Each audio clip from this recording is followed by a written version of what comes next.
नमस्कार दोस्तों, मैं आचार्य के.एस. शास्त्री वास्तु एवं ज्योतिषाचार्य सूर्य ज्योतिष में आपका स्वागत करता हूं। मित्रों, ज्योतिष सिद्धांत में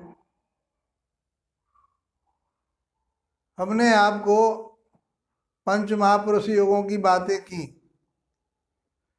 बहुत आसान तरीके से हमने उसको बताया।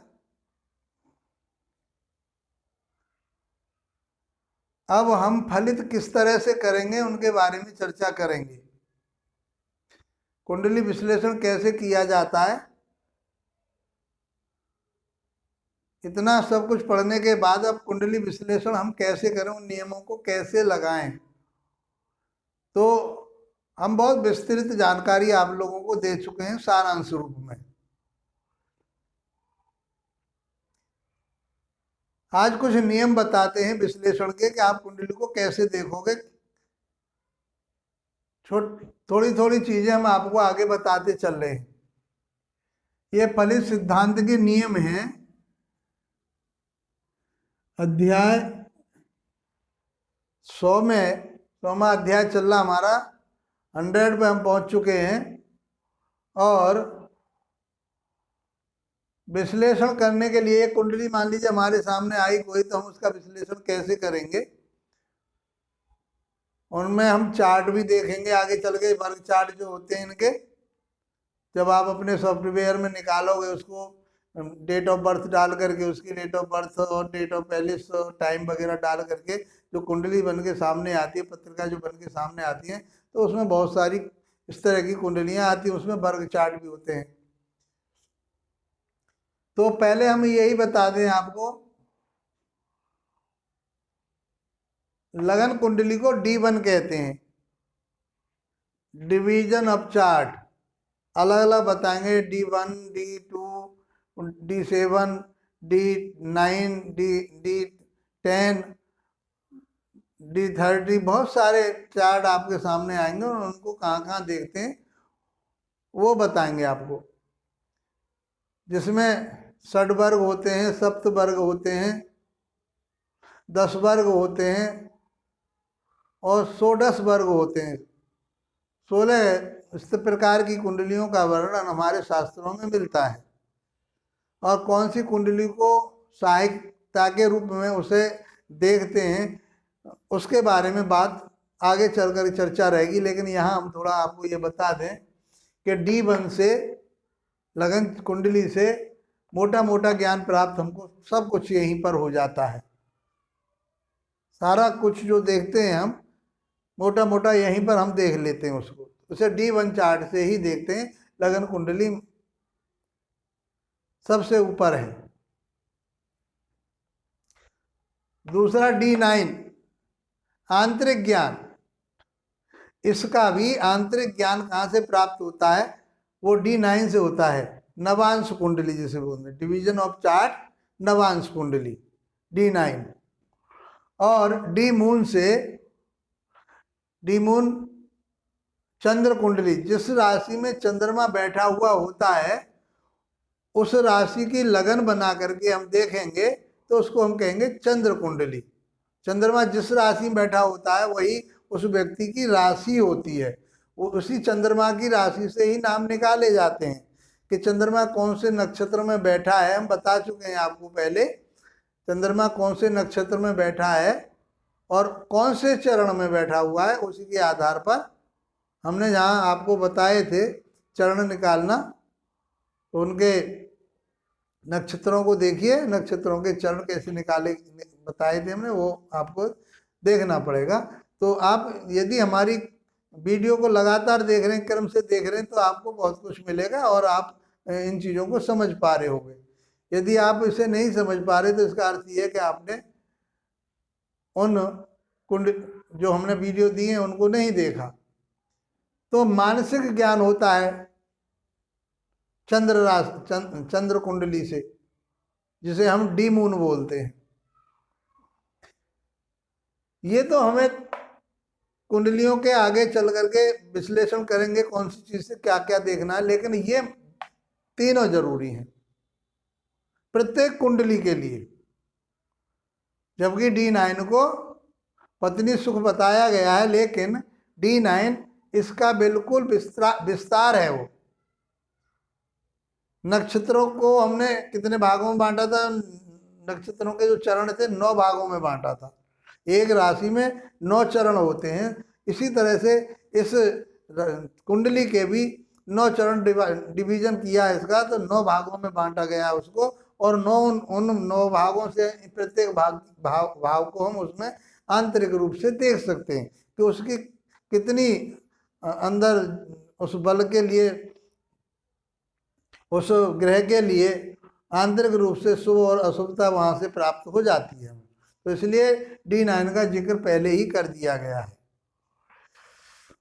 अब आगे किसी भी भाव को जानने के लिए ये बेस हम आपको लगभग जो 74-75वां वीडियो हमारे जो चल रहा है अध्याय, वहां से शुरू किया है हमने। भाव, भावेश और कारक की बात की है कि कुंडली का विश्लेषण कैसे करेंगे। तो नंबर 1 पर भाव है, उस भाव में कौन सी राशि बैठी है, ये सब हम आपको बता चुके हैं। वो राशि क्रूर राशि है, सौम्य राशि है, पश्चिम दिशा की है, पूर्व दिशा की, वो सब कुछ आपको विवरण वहाँ मिलेगा। आप उसको देखिए राशियों को।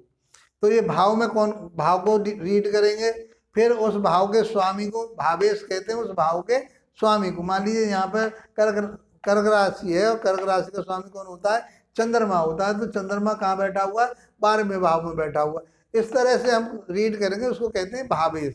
यदि वो केंद्र त्रिकोण में बैठा हो तो उसको बताएंगे आगे चल करके। तो नंबर 1 पे भाव देखते हैं, कोई सा भी भाव हो, चाहे प्रथम भाव हो, द्वितीय भाव हो, तृतीय हो, जो जो भावों की कारगर हमने बता दी है। जैसा प्रश्न आपके पास आता है कि मेरे भाइयों से झगड़ा रहता है, तो आप तीसरे भाव को पकड़ेंगे, तीसरे भाव से देखेंगे। वो कहता है मेरी माता से अनबन रहती है, तो आप देखेंगे चौथे भाव को देखेंगे। आप कह रहे हैं संतान प्रॉब्लम आ रही है जी, संतान दे हमारी अभी इतने शादी हो गई, तो हम पंचम भाव को देखें। प्रत्येक भाव से जो प्रश्न आपके सामने आता है उस भाव को आप देख लेंगे। तो उस भाव को देखेंगे, उस भाव के स्वामी को देखेंगे, और उसके कारक को देखेंगे।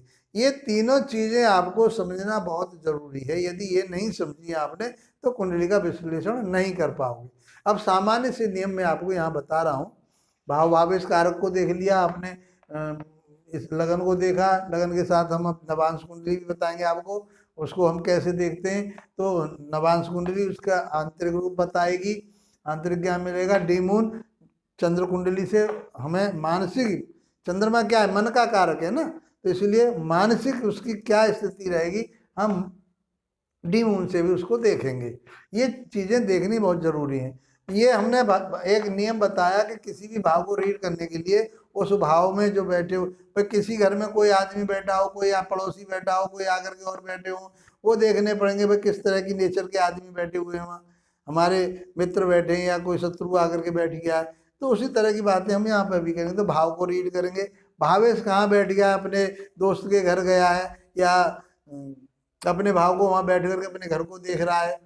तो इस तरह की सारी चीजें हम नियम यहाँ पर लगाएंगे। ये बता चुके हैं, इसलिए मैं कह रहा हूँ आप उनको देखिए। कारक, हर एक भाव का एक कारक होता है, वो कारक भी हम आप सबको बता चुके हैं। ये रीडिंग हम विश्लेषण की पहले ही बताते। आप यदि 74-75वें वीडियो से, आप हमारे जो अध्याय चल रहा है वहां से, और आप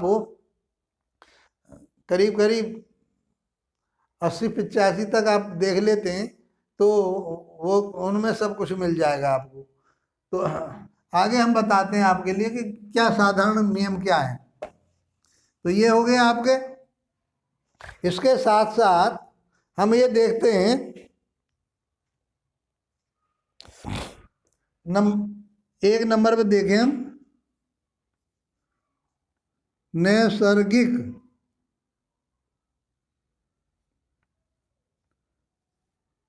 ग्रह, नैसर्गिक शुभ ग्रह।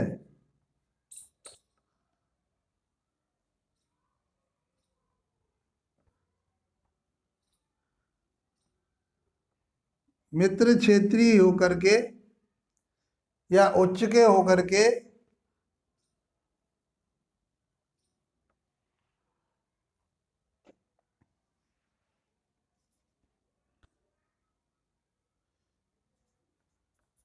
बैठे हों, जिस भाव में बैठे हों, जिस भाव में बैठे हों उस भाव को बढ़ाते हैं।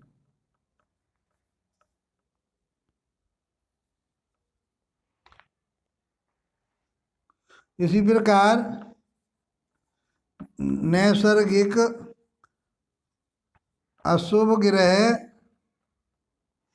शत्रु क्षेत्री होकर, मैं शत्रु के घर में बैठकर, क्षेत्री माना घर में, क्षेत्री होकर जिस भाव में बैठते हैं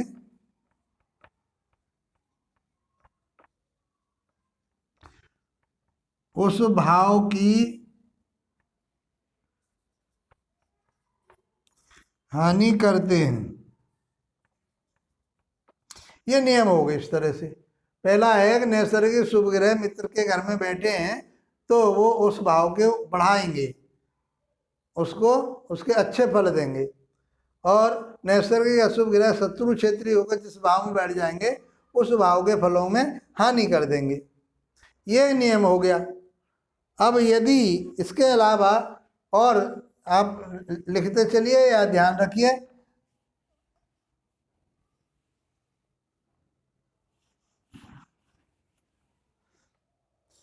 तीसरा नियम है लग्नानुसार। ये हमने उसका बताया था, नैसर्गिक जो स्वभाव है उसके आधार पर लग्नानुसार शुभ ग्रह मित्र क्षेत्री होकर जिस भाव में बैठे हों उस भाव के फलों को देते हैं।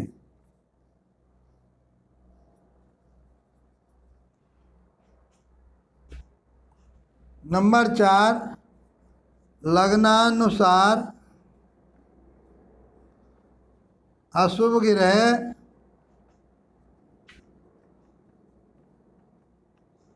जिस भाव में बैठे हों उस भाव की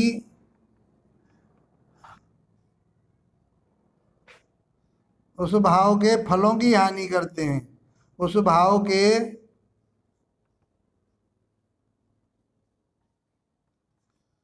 फलों की हानि करते हैं। ये नियम हो गए। बहुत साधारण से नियम है, ये आप लिख लीजिए इनको और समझ लीजिए कि लगनानुसार, लगन के अनुसार भी हम आपको बता चुके हैं कौन कौन सी लगन में कौन कौन से ग्रह शुभ होते हैं, कौन कौन से अशुभ होते हैं। नैसर्गिक रूप से भी हम आपको ग्रहों को बता चुके हैं कौन कौन से ग्रह शुभ होते हैं, कौन कौन से अशुभ होते हैं। उनकी बार बार चर्चा करूंगा तो वीडियो बहुत लंबी हो जाएगी। ये साधारण नियम आपको बता रहे हैं, इससे आप बहुत कुछ बता सकते हैं या समझ सकते हैं, अपनी कुंडली को स्वयं, अपनी कुंडली का स्वयं विश्लेषण कर सकते हैं। एक नियम और है इसमें, ये आपने लिख लिया होगा या समझ लिया होगा। देखो नैसर्गिक तो आप समझते ही हो, मंगल, सूर्य, राहु, केतु, शनि, ये जो है क्रूर ग्रह हो गए नैसर्गिक रूप से। चंद्रमा, बुध और गुरु और शुक्र ये नैसर्गिक रूप से शुभ ग्रह होते हैं। तो वो शत्रु के घर में बैठेंगे अशुभ ग्रह तो वो हानि करेंगे उस भाव की, अपने भाव की भी हानि करेंगे।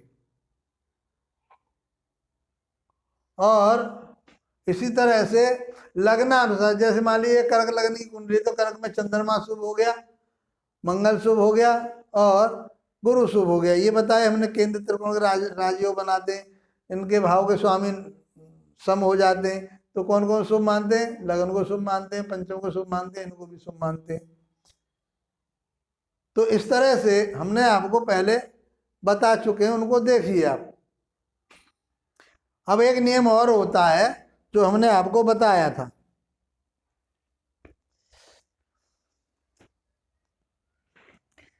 पांचवा नियम है, किसी भाव का स्वामी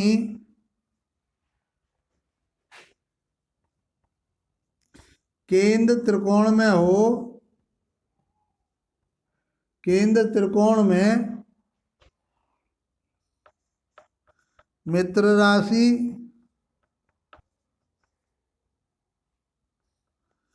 उच्च राशि, स्वराशि, मूल त्रिकोण राशि,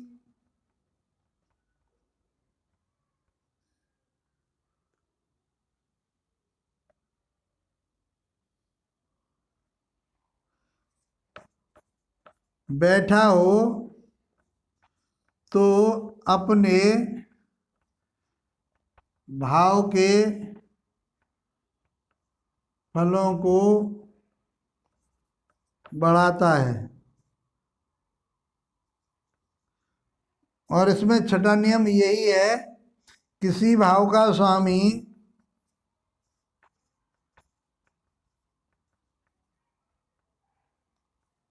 6, 8, 12वें भाव में नीच राशि, शत्रु राशि में बैठा हो तो अपने भाव के फलों में हानि करता है। समझ पाए होंगे आप।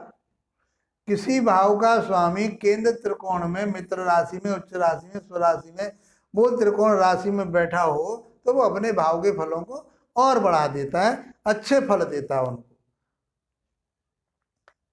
दूसरा रूप इसी का ये कहा गया है कि यदि किसी भाव का स्वामी 6, 8, 12 में चला जाए और वो किस में गया हो, नीच राशि में गया हो या शत्रु राशि में गया हो, तो वो अपने भाव के फलों में कमी कर देता है। बहुत आसान तरीके से ये 5-6 नियम मैंने आपको बताए। पहला ये बताया कि नैसर्गिक शुभ ग्रह मित्र राशि में किसी भाव में बैठा हो तो अपने भाव के फलों को बढ़ा देता है। दूसरा ये बताया, नैसर्गिक अशुभ ग्रह शत्रु क्षेत्री होकर के जिस भाव में बैठा हो, किसी भी भाव में बैठा हो तो वो अपने फलों की हानि कर लेता है। तीसरा ये बताया, लग्नानुसार शुभ ग्रह केंद्र त्रिकोण में बैठे हों या मित्र राशि में बैठे हों तो वो अपने फलों को बढ़ा देते हैं, अपने फलों को देते हैं। दूसरा उसी में ये बताया, चौथा नियम, कि लग्नानुसार अशुभ ग्रह, लगन के अनुसार 6, 8, 12 के भाव के स्वामी हो गए, लगन के 3, 6, 11 के स्वामी हो गए अशुभ ग्रह। हर एक लगन के बारे में हम बता चुके, उनको देखिए।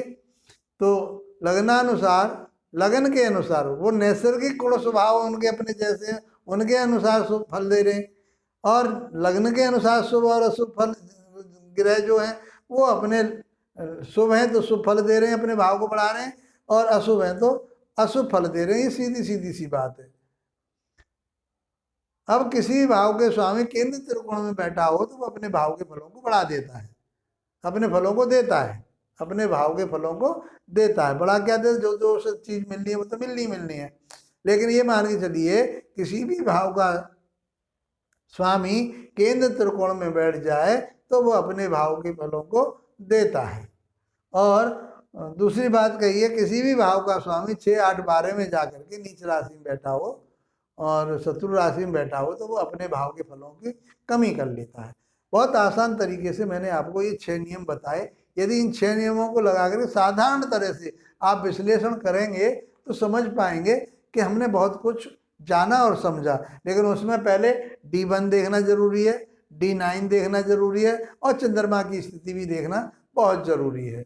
मित्रों, आशा करता हूँ कि आज का ये जो वीडियो है आपको पसंद आया होगा, लाभकारी रहा होगा। और अपना प्रयास कीजिए, अपनी मेहनत कीजिए, आपको बहुत कुछ मिलेगा उनमें। हम ज़्यादा लंबा वीडियो नहीं बना पा रहे क्योंकि फिर ऊब जाओगे। तो आशा करता हूँ कि वीडियो पसंद आया होगा, अच्छा लगा होगा, तो इसको लाइक कीजिए, शेयर कीजिए, सब्सक्राइब कीजिए, बेल आइकॉन को दबाइए ताकि मेरी वीडियो अपलोड होते के साथ ही आप लोगों को मिल सके। इसी के साथ आप लोगों का धन्यवाद। नमस्कार।